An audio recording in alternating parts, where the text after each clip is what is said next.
Good morning, students. Welcome to All Fours e-learning classes. So today we are going to continue with economics first year, unit 4, that is production analysis. In this one already we completed what is meant by production, what are factors of production. Hope you do still remember them. Every day I am reminding them, that's why. Okay, and next one is variable proportions, keeping all factors fixed and changing only one factor, that is labor. With that we can increase the production. After that we have seen return to scale. What is meant by return to scale? Simple language, we will change two factors.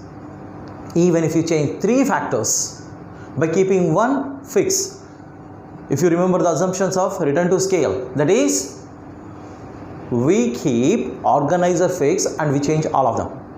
But for your easy understanding, we put it to changing two, that is capital and labor. We first introduced capital 1 plus 10 labor. With that, what is the output and what happens with that? Even with by changing one factor fix and changing other factors, still we will get increasing return to scale, constant return to scale and diminishing return to scale. That is the same thing we have seen in the variable proportion too. In the first one, variable proportion also what we did? We put all the fixed, only one changed, and with that also total product increased, constant and decreased. So with this we can come to a conclusion, whatever you do, whatever the way we go, until unless all factors of production are not changed, production someplace has to become constant and someplace it has to decrease. Okay, after that we are going to see today economies of scale. Economies of scale. Here, what is meant by economies? Economics we have seen. What is this economies? Economies means you can say savings or advantages or whatever can be saved by the companies, those all comes under economies. When you increase in the scale in any industry, how the economies happens? Here scale does not mean your plastic scale or iron scale. Scale means increasing or decreasing at the same ratios. It is same ratio, increasing or decreasing. That is here as economies of scale. So here we will see there are two types. One is internal economies, external economies. What is meant by internal economies and external economies we will discuss. Okay. Now first let me explain you what is an industry and a firm. Industry and a firm. Industry means gathering of all firms which produce the same type of commodity is called an industry. Like let us say cement industry. Cement industry. In that cement industry there are plenty of firms. There are plenty. Let us say Ambuja, Mahashakti, Orient, what else? You know plenty of names of cements. So put together all those, it will become an industry. Means this is cement industry. What is a firm? Out of this industry, one of those company which are producing is a firm. Now you got exact idea? Don't take as it is the words which are used outside. Generally outside in general usage we say industry means a company, but it's not so. In our economics, all those group of firms which are producing same commodity will be called as an industry. Like all jewelry manufacturing firms put together is called jewelry industry. For example, Jaya Lucas and what Khazana. There are plenty. Girls will be more interested in this one. And for boys, see, simplest language, all the bikes manufacturing companies put together. Honda, Bajaj, what else? Put all of them together, that is an industry. Firm means any out of total industry, manufacturing units, one manufacturing company is called as a firm. Now I hope you did understood what is an industry, what is a firm. Okay, and here internal and external. Let me explain you.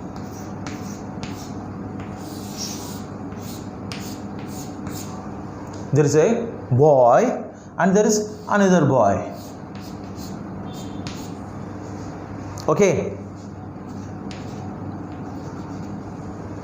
Now we will see internal and external economies by making a comparison of these two boys or labor or workers. Now you tell me, who will have more advantage of? I told you, economies. Advantage or savings. Advantage of doing more work. He got advantage of doing more work because he is taller, stronger, yes, and sharper. No, we cannot say that sharper. Okay, even this fellow can be a sharp person because sharpness comes from here, not from here. Okay, so this fellow is having an advantage of doing more hard work. So he got internal advantage. What is that internal advantage? Height wise and physique wise, he got internal advantage. He cannot compete with this fellow because he don't have that internal advantage. But if there are 10 or 20 of the same type of people, same type of boys, then here they will have an advantage. Okay, so here 10 or 20 of same type of boys at one place, external advantage. A big size is internal advantage or economies. Now we are going to explain that internal economies, internal advantages or internal savings, how they occur.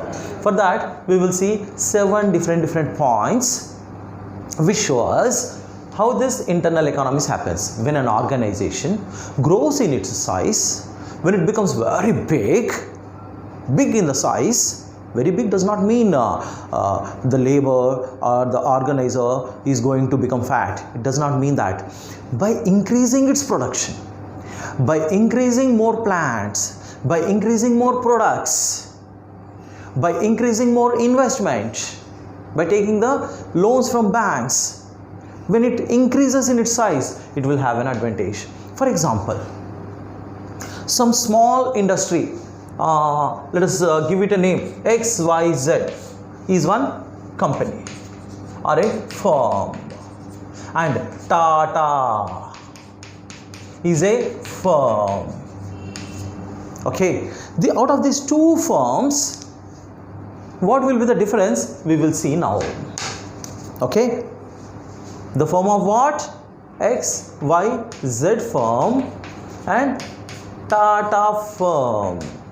Who will have more advantage? We will make a comparison between these two firms. See, XYZ is a small firm, whereas Tata is a very big one, very large one. It produces from almost parts of aeroplane, lorries, trucks, buses to small things like salt. Yeah, Tata produces salt also. And there are plenty of other products, you don't know the names. Even cement manufacturing units are there, metal manufacturing units are there. There are plenty of. So they got a big advantage of having big in the size. That causes internal economies, which will be greater than this XYZ firm. A new one, a small one, a short one, who produces only one product and who is struggling to survive. That is an XYZ firm, who is the biggest company for last generations, 1850s, as much as my memory goes. They started the Tisco, 1850s. So they always have an advantage, almost 180 years back, no, 70 years back. So what are the differences? Now let us see internal economies. First advantage or economy comes from technical economies. Technical economies. Who will afford the best technology from the market? Because everyday technology is changing. It is not static. Like we assume in the first and second laws, variable proportion and returns to scale, we assume that technology is constant, but in real life technology never is constant. It goes on changing. Okay, even in your schools you have seen technology is changing. How this technology is changing in the schools? If you remember, all of a sudden there are smart boards entered into the market, and they are most helpful to the teachers to explain you the things like how your lungs works, how your heart works, how your nostril cavity will be. See, everything you can see on the screen. That is going to be an advantage. That is technology. Even in the production also, there are plenty of new technologies are happening. That is artificial intelligence, robotic technology. AI is going to be the future of computers. Robotics, already you have seen, robotic does not mean it should look like Rajnikant in Robo. It may be in the shape of human, or maybe not in the shape of human, but it do the work much faster than the humans. You might have seen manufacturing of cars. The robo, it will be only a hand. It comes, it picks, and it dumps, and it sprays. Those are all robotic technologies. It is only simply a hand moving and doing the work of humans, which is really hard for humans to do. And in the environment where humans cannot enter, there these robotic hands will do the work of humans. So here you can very clearly see the technology can be purchased by whom. Let us make a comparison, XYZ company or Tata. Whenever a new technology comes, it's going to be very costly. You need to pay a lot of amount. You need to change a lot of things. Even labor has to be changed, because technically know-how will be with the labor. So you have to change the labor, capital, technology. So in this one, you have to invest more. That investing capacity is only with the bigger companies, bigger in the size. The bigger company have an advantage of adapting the new technology. That is called as internal economy, because internally the organization grown big in its size. That's why it got a capacity to change or adapt new technology every day.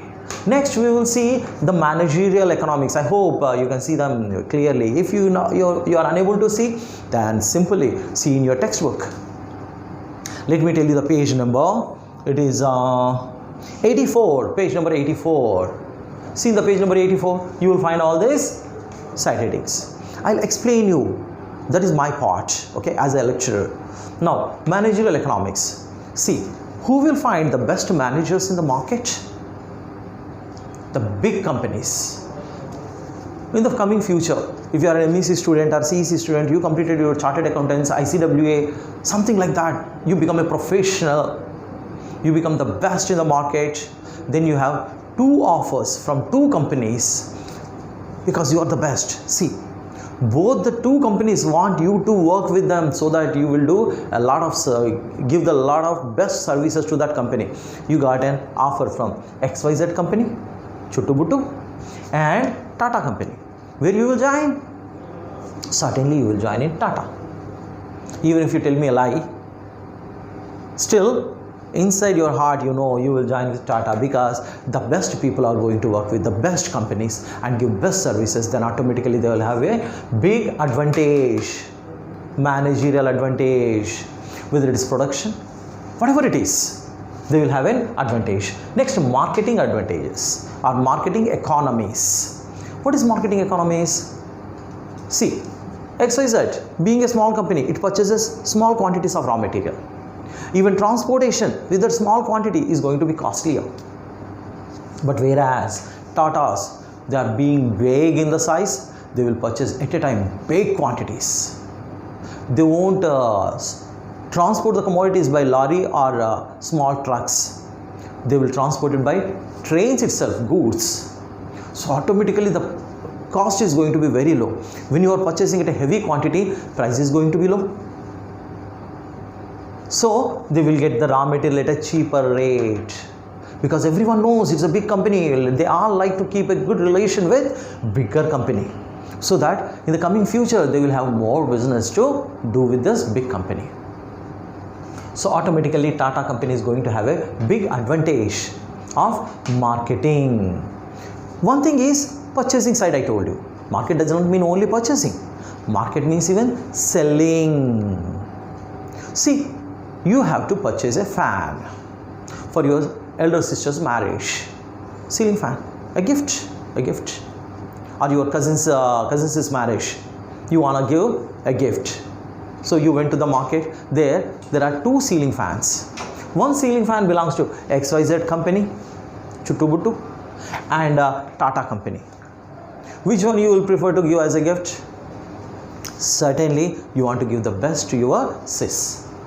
So you will certainly prefer Tata company. See, in the marketing at the time of purchasing, at the time of even selling, they have two advantages in the market. They can purchase, they can sell at a perfect rate. And they can have more advantages at the time of purchasing, even at the time of selling. They have plenty of advantages, that is marketing economies. Next, financial economies. Let us say you completed your BCom, MCom, and after that you just wrote your PO exam for banks, and you have been selected as a bank PO, and after that you become a bank manager, a big bank with a lot of staff under you who are working for you, a watchman with a gun, total CC cameras, a beautiful environment with air conditioner. And now I ask you a simple question. Two companies approached you for a loan of 5 crores. That is your limit, that you can sanction up to 5 crores. One is XYZ company, another is Tata. Whom you will prefer to give the loan? Certainly we will prefer to give the loan where we can recover it very easily. If recovering is hard, and if you give the loan and if you could not able to recover, then it will become a non-performing asset. NPA, non-performing asset. If the loans becomes non-performing assets, manager is going to be transferred, or his promotion will be demotion. So he will not give the loans out of emotion. He is supposed to think about his future. So certainly he will see that wherever I give the loan, that loan is supposed to come back with interest in time without any risk. So certainly if you are the bank manager, you prefer not XYZ but Tata. Let us say this XYZ company, totally its investments is 1 crore rupees. Now they want 5 crores from you. Can you take the risk? No, you don't want to take the risk. Certainly you will prefer Tata company, so that you can give the loan and you can get the returns with interest without any failure, and your reputation in the bank is going to be flourish, improve. So certainly you will prefer what? Tata company. See, that is an advantage, being big in the size. Okay, so these are the advantages called as internal economies. Means internal advantage when you grow in the size very big. One firm when it grows big in the size, they will have these advantages or economies. Next, economies of welfare or welfare economies. In the book it is being given economies of welfare, but I say welfare economies. See, the employees who are working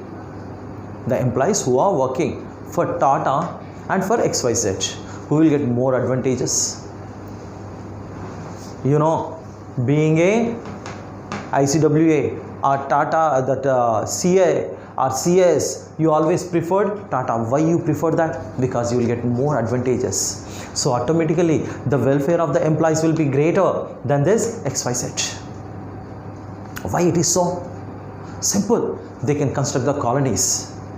They can give better health facilities, education facilities.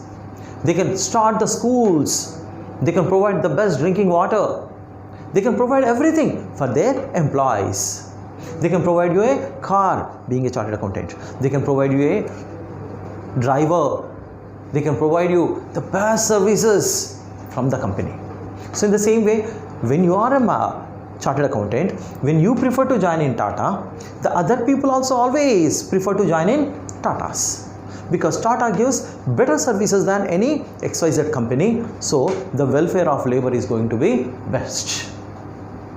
So that is economies of welfare will be better. So automatically the best people are going to work for that company. So that is internal economy. Why it is giving all these things? Because it got enough, big, large. Instead of paying corporate taxes, they are very high, corporate taxes. Instead of paying it to government, if it provide all these facilities to the employees will be tied very tightly with the company. That is an advantage to the company. So that is a economies of welfare we can see here. Next one is risk bearing economies. What is risk? We already had a discussion at the time of organizer in the same chapter. What it says, organizer have a risk of losses. Any company, whenever they are producing anything, sometimes it has to face the risk. Actually, in this corona period, plenty of people faced plenty of risk. Best companies started losing their marketing situation. Actually, they closed down plenty of firms, Atlas or some other cycle manufacturing companies. They totally shut down their company, their firm, because they have to sell it in the market. For 2-3 months, if there is no market, how they can produce? So production is closed. Then in that condition, XYZ is also going to shut down. 2 months, 3 months, there is no sales, total lockdown. You do remember that? In the lockdown period, how they can produce? If they cannot produce, how they are going to pay back this bank interest, EMI equated monthly charges? They cannot pay that amounts, so automatically they will be at loss. But whereas Tatas, they have plenty of products, big market, national as well as international. So whatever happens, they have a capacity to repay. Whether the market is flourishing or, I told you in the first chapter, business cycles, sometimes business goes up, sometimes business comes to down. In both the situations, they will be in a better condition. The risk of one product, if they are facing problem with one product, they can recover it with another product. All of a sudden, they are unable to sell the air conditioners, let us say. They are facing a risk of financial problems. But they can cover it with simple salt, because they have a market of salt also, which is inelastic. Whereas air conditioner is an elastic commodity, and salt is inelastic commodity. From there, they will put the money into this one. So automatically, labor will be happy, companies will be happy, organizer is happy, everyone is happy. So they have a risk-bearing economies. Last but not least, excuse me, but not least, research economies are economies of research. Certainly, only big companies goes for the research. Research takes a lot of investment without a guarantee of having the returns. Sometimes they will get the advantage of it, sometimes they may lose. When you go for research of something, if it is successful and you invented a new thing, you will have a big, large market open, almost like a monopolist. But if you won't get it, expenditure is going to be the sure thing. That spending of amount is a capacity of a small company or a big company. Small company or a big company. Certainly not with the small companies, but with big companies. So these are all the advantages we can see, internal economies or internal advantages with big companies. Big companies, not with small companies. So these are all called as internal economies. Now we will see the external economies. What it is? External economies. The advantages coming from outside is external economies. Advantages coming from outside. Savings coming from outside. Okay. When it happens, I told you, this fellow is lean. But if he is with plenty of,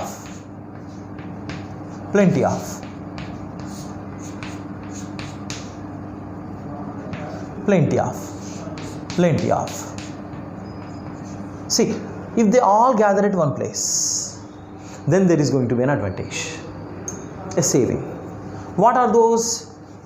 all the firms, if they gather at one place, there will be an advantage. For this, generally I give you an example of manufacturing units gathering at one place. That is our sanitary manufacturing things, or tea powder industries, or coffee powder industries. They are generally at one place. They will have some advantages.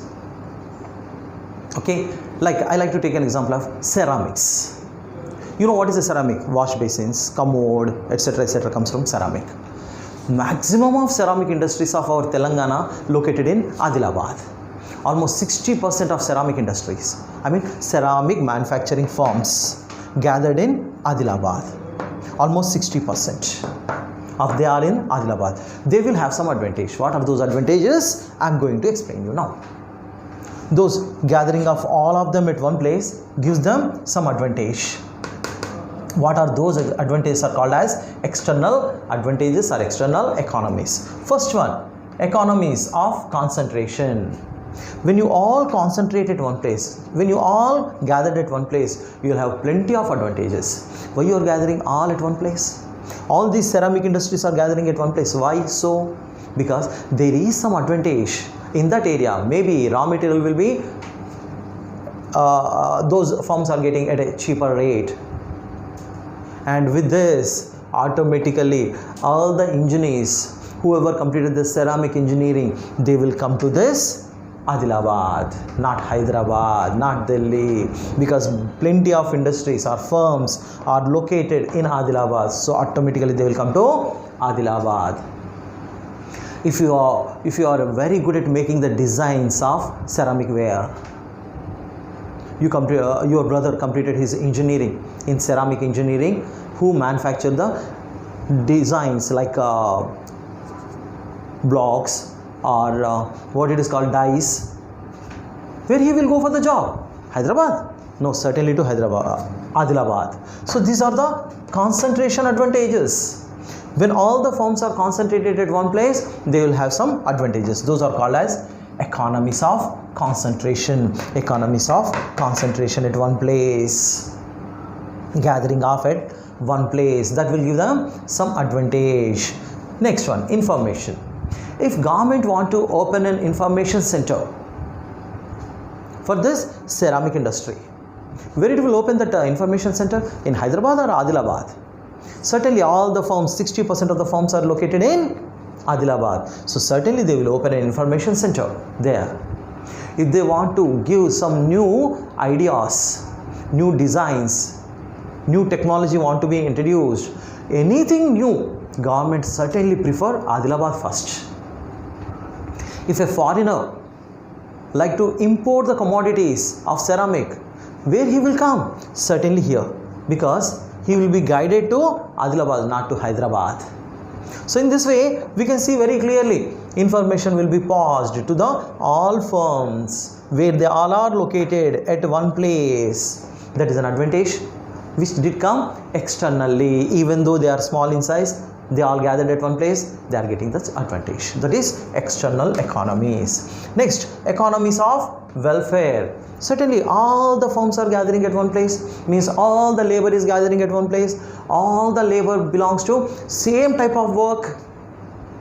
So government will start giving some advantages to those labor. Government will start constructing the colonies, and government start giving health facilities, education facilities. They all together will be in an advantage when they all gather at one place. They can demand the government for extra facilities. That is the economies of welfare, economies of concentration, economies of information, economies of welfare, and economies of specialization. Yes, when all these firms are gathered at one place and manufacturing the ceramic commodities like wash basin to commode. See here, the biggest advantage starts with specialization. Like you take cloth mills.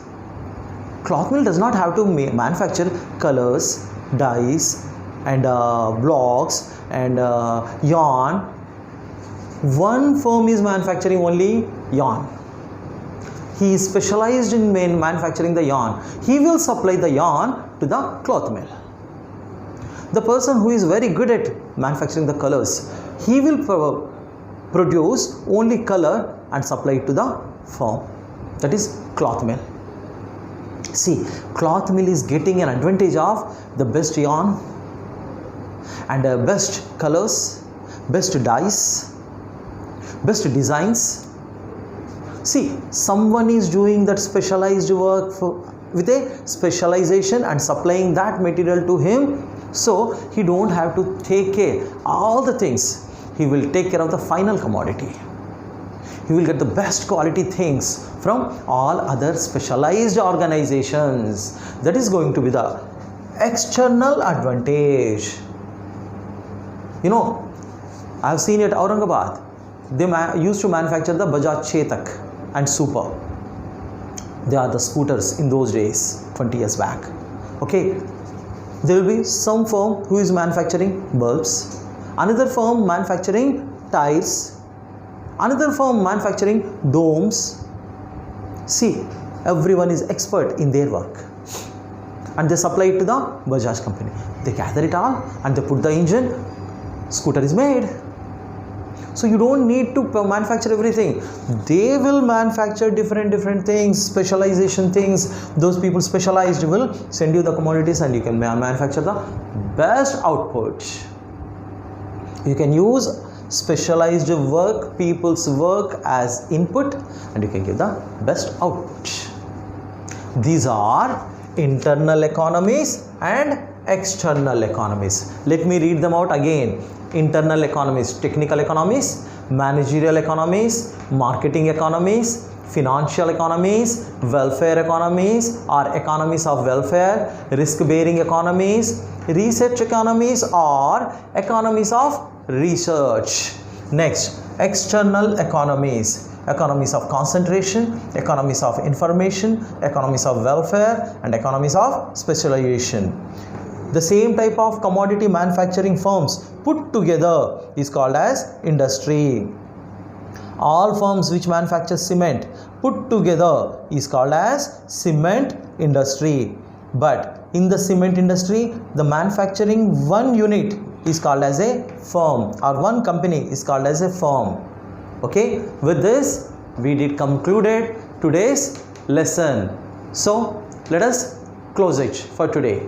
Tomorrow we will see supply. Okay.